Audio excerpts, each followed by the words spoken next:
Magandang araw sa inyo mga kaibigan. Itong ating almusalita sa araw na ito, July 27. Ang ebanghelyo natin ay Matthew 13, 24-30. Sabi ni Jesus, sabi ng Gospel, Jesus told the people another parable. The kingdom of heaven can be compared to a man who sowed good seed in his field. While everyone was asleep, his enemy came and sowed weeds among the wheat and went away.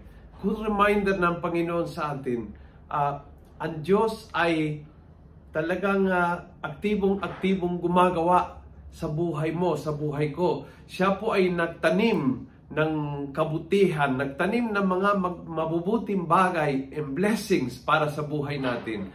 But ang reminder ng Panginoon, tandaan nyo, Satan is also busy with you. He's trying to put bad things on you. He's trying to destroy what God has done on you. He's trying to bring down the building. He is the enemy and he is active at talagang gusto niyang sirain ang iyong buhay.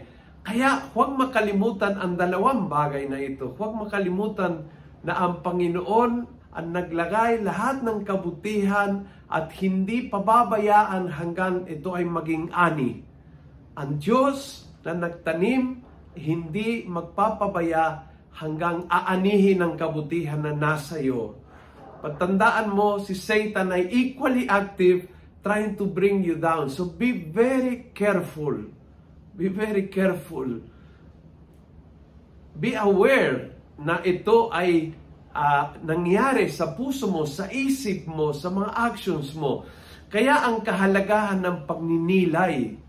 Kapag tayo ay nagdarasal, hindi tayo humihingi sa Panginoon o nagpapasalamat, may panalangin of discernment. Kailangan magnilay kung itong galaw sa buhay ko ay galing sa Panginoon o galing sa masamang espiritu. Buong spiritual warfare ay naghaganap sa buhay ko, sa buhay mo. And you have to be aware. And so, humingi tayo ang biyaya sa Panginoon na sa ating pagninilay, madedetect araw-araw ang mabuting galaw ng Diyos at also ang masamang galaw ng Diablo. Let's be aware every day, every moment na ito ay nangyari so we can walk on His way. Kung nagustuhan mo ang video ito, please pass it on. Punuin natin ang good news ang social media at gawin natin viral araw-araw ang salita ng Diyos. And God bless.